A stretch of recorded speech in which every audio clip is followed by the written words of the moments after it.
नमस्कार दोस्तों, आपका हमारे धर्मार्थ चैनल में स्वागत है। आज हम इस वीडियो में 16 सोमवार व्रत कथा सुनाएंगे। एक बार मृत्युलोक में भ्रमण करने की इच्छा करके श्री भूतनाथ महादेव जी माता पार्वती के साथ पधारे। वहां वे भ्रमण करते करते विदर्भ देशांतर्गत अमरावती नाम की एक अति रमणीक नगरी में पहुंचे। अमरावती नगरी स्वर्ग के सदृश सब प्रकार के सुखों से परिपूर्ण थी। उसमें वहां के महाराज का बनाया हुआ अति रमणीक शिवजी का मंदिर बना था। उसमें कैलाशपति अपनी धर्मपत्नी के साथ निवास करने लगे। एक समय माता पार्वती अपने प्राणपति को प्रसन्न देख मनोविनोद करने की इच्छा करके एक प्रश्न पूछने लगी। हे महाराज, आज तो हम तुम दोनों चौसर खेलेंगे।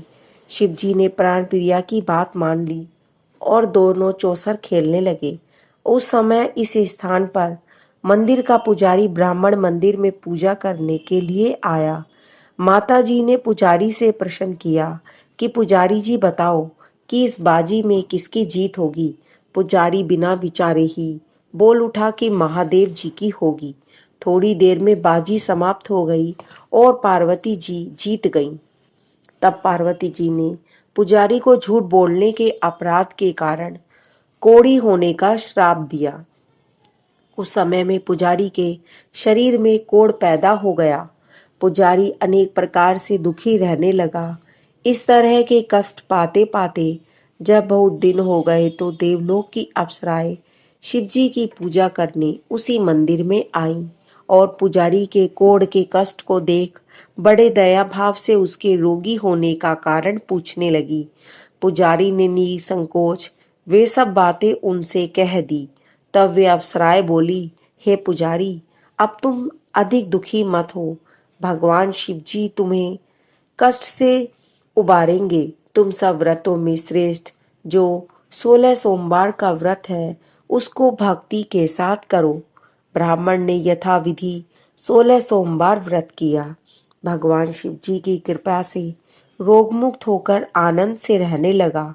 कुछ दिन बाद जब फिर शिवजी और पार्वती जी उस मंदिर में पधारे तब पुजारी की निरोगी अवस्था देखकर पार्वती ने पुजारी से रोग मुक्ति का कारण पूछा तो पुजारी ने 16 सोमवार की व्रत की कथा कह सुनाई।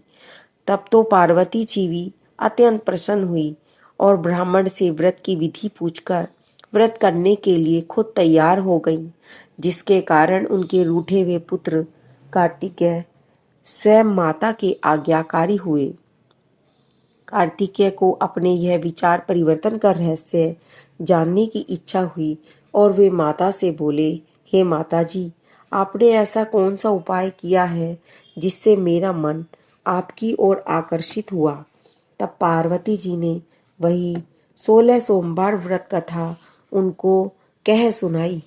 तब वे बोले कि इस व्रत को मैं भी करूंगा, क्योंकि मेरा प्रिय मित्र ब्राह्मण अत्यंत दुखी दिल से परदेश को चला गया है। हमें उससे मिलने की बड़ी इच्छा है। तब कार्तिकेय जी ने इस व्रत को किया और उनका प्रिय मित्र उन्हें मिल गया। मित्र ने इस आकस्मिक मिलने का भेद कार्तिकेय जी से पूछा तो वो बोले, हे मित्र, हमने तुम्हारे मिलने की इच्छा से 16 सोमवार का व्रत किया था। अब तो ब्राह्मण मित्र को भी अपने विवाह की बड़ी इच्छा हुई। कार्तिकेय जी से व्रत की विधि पूछी और यथा विधि व्रत किया। व्रत के प्रभाव से जब वह किसी कारणवश विदेश गया तो वहां के राजा की लड़की का स्वयंवर था। राजा ने प्रण किया था कि जिस राजकुमार के गले में सब प्रकार से श्रृंगारित हथिनी माला डालेगी, मैं उसी के साथ अपनी प्यारी पुत्री का विवाह कर दूंगा। शिवजी की कृपा से ब्राह्मण भी स्वयंवर देखने की इच्छा से राज्य सभा में एक और बैठ गया। नियत समय पर हथिनी आई और उसने जयमाला उस ब्राह्मण के गले में डाल दी। राजा ने प्रतिज्ञा के अनुसार बड़ी धूमधाम से कन्या का विवाह उस विप्र के साथ कर दिया और विप्र को बहुत सा धन और सम्मान देकर संतुष्ट किया। विप्र सुंदर राजकन्या पाकर सुख से जीवन व्यतीत करने लगा। एक दिन राजकन्या ने अपनी पति से प्रश्न किया कि हे प्राणनाथ, आपने ऐसा कौन सा भारी पुण्य किया था जिसके प्रभाव से हथिनी ने सब राजकुमारों को छोड़कर आपको वरण किया। ब्राह्मण बोले कि हे प्राण प्रिय, मैंने अपने मित्र कार्तिकेय जी के कथनानुसार 16 सोमवार का व्रत किया है, जिसके प्रभाव से तुम मुझे रूपवान लक्ष्मी प्राप्त हुई है। व्रत की महिमा को सुनकर राजकन्या को बड़ा आश्चर्य हुआ और वह पुत्र की कामना से इस व्रत को करने लगी।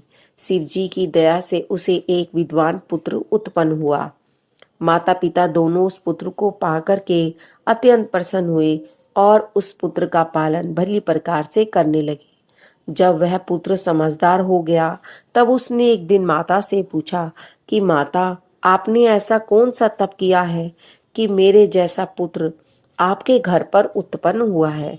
माता ने 16 सोमवार व्रत को पुत्र के सम्मुख कह सुनाया। पुत्र ने ऐसे सरल व्रत को और सब तरह के मनोरथों को पूर्ण करने वाले को सुना और वह भी इस व्रत को राज्याधिकार पाने की इच्छा से करने लगा और हर सोमवार को यथाविधि व्रत करता था। उसी समय एक देश के वृद्ध राजा के दूतों ने आकर उसको एक राजकन्या के लिए वरण किया। राजा ने अपनी पुत्री का विवाह ब्राह्मण युवक के साथ करके बड़ा सुख प्राप्त किया। वृद्ध राजा के देवलोक जाने पर भी यही ब्राह्मण बालक गद्दी पर बैठाया गया, क्योंकि दिवंगत भूप के कोई पुत्र नहीं था। राज्य का अधिकारी होकर भी वह ब्राह्मण पुत्र अपने 16 सोमवार व्रत को करता रहा। जब 17वां सोमवार आया तो विप्र पुत्र ने अपनी प्रियतमा से सब पूजन सामग्री लेकर शिवालय में चलने के लिए कहा, परंतु राजकन्या ने दास दासियों द्वारा सब सामग्री शिवालय में भिजवा दी और आप नहीं गई। जब राजा ने शिव जी का पूजन समाप्त किया तब एक आकाशवाणी हुई, हे राजन, अपनी इस राजकुमारी को राजमहल से निकाल दो, नहीं तो वह तुम्हारा सर्वनाश कर देगी। वाणी को सुनकर राजा तत्काल ही मंत्रागृह में आकर के अपने सभासदों को बुलाकर पूछने लगा कि मंत्रियों, मुझे आज शिवजी जी की आकाशवाणी हुई है कि राजा तू इस रानी को निकाल दे, नहीं तो ये तेरा सर्वनाश कर देगी। मंत्री आदि सब लोग बड़े विस्मय और दुख में डूब गए, क्योंकि जिस कन्या के कारण राज मिला है, राजा उसी को निकालने के लिए जाल रच रहा है। यह कैसे हो सकेगा। अंत में राजा ने उसे अपने यहाँ से निकाल दिया। रानी भाग्य को कोसती हुई नगर के बाहर आ गई। बिना पत्राण फटे वस्त्र पहने भूख से दुखी धीरे धीरे चलकर एक नगर में पहुंची। वहां एक बुढ़िया सूत काट कर के बेचने के लिए जा रही थी। रानी की करुण दशा देखकर वह बोली कि चल तू मेरा सूत बिकवा दे, मैं वृद्ध हूँ, भाव भी नहीं जानती हूँ। ऐसी बात बुढ़िया की सुनकर रानी ने सूत की गठरी उतार कर अपने सिर पर रख ली। थोड़ी देर बाद ऐसी आंधी आई कि सूत पोटली के सहित उड़ गई। बेचारी बुढ़िया पछताती रह गई और रानी को अपने साथ से दूर कर दिया। अब रानी एक तेली के घर गई तो तेली के सब मटके शिवजी के प्रकोप के कारण उसी समय चटक गए। ऐसी दशा देख तेली ने रानी को अपने घर से निकाल दिया। इस प्रकार रानी अत्यंत दुख पाती हुई नदी के तट पर गई तो नदी का सारा जल सूख गया। तत्पश्चात रानी एक वन में गई। वहां जाकर एक सरोवर में सीढ़ी से उतरकर पानी पीने को गई। उसके हाथ के स्पर्श होते ही सरोवर का नील कमल के सदृश जल असंख्य कीड़ों से भर गया। रानी ने भाग्य पर दोषारोपण करते हुए उस जल का पान करके पेड़ की शीतल छाया में विश्राम चाहा।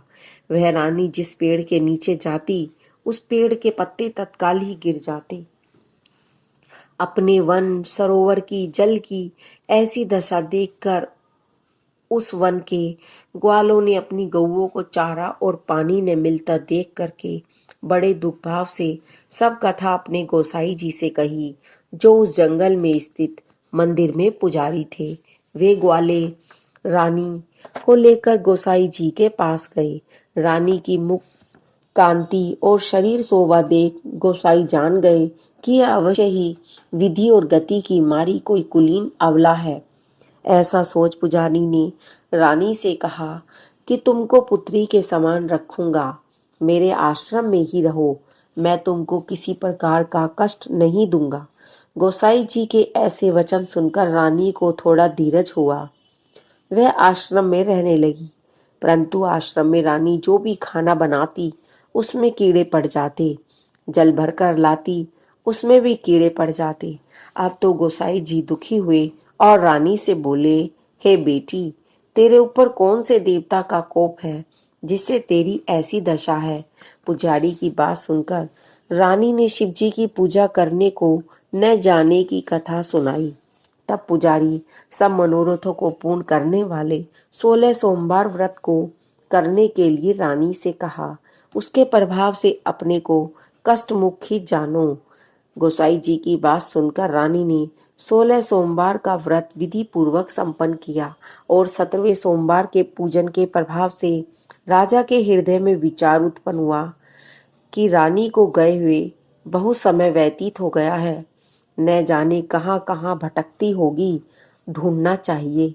यह सोचकर राजा ने रानी की तलाश करने चारों दिशाओं में अपने दूत भेजे। वे तलाश करते हुए पुजारी के आश्रम में पहुंचे। रानी को पाकर पुजारी से रानी को मांगने लगे, परंतु पुजारी ने उनसे मना कर दिया।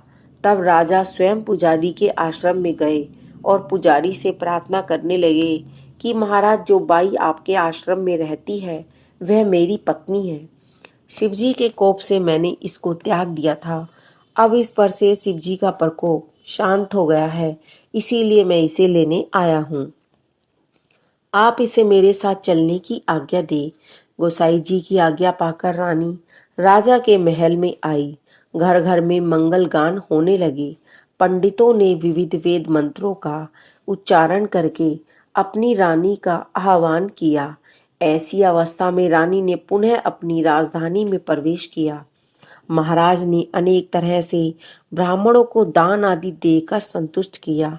इस प्रकार से राजा शिवजी की कृपा का पात्र हो राजधानी में रानी के साथ अनेक तरह से सुखों का भोग करते हुए आनंद से जीवन व्यतीत करने लगा। ऐसे ही जो मनुष्य भक्ति से 16 सोमवार का व्रत करता है वह इस लोक के सभी सुखों को भोग कर शिवपुरी को जाता है। यह व्रत सब मनोरथों को पूर्ण करने वाला होता है। दोस्तों, अगर आपको हमारी ये कथा अच्छी लगे तो इस वीडियो को लाइक, शेयर और सब्सक्राइब अवश्य करें। धन्यवाद।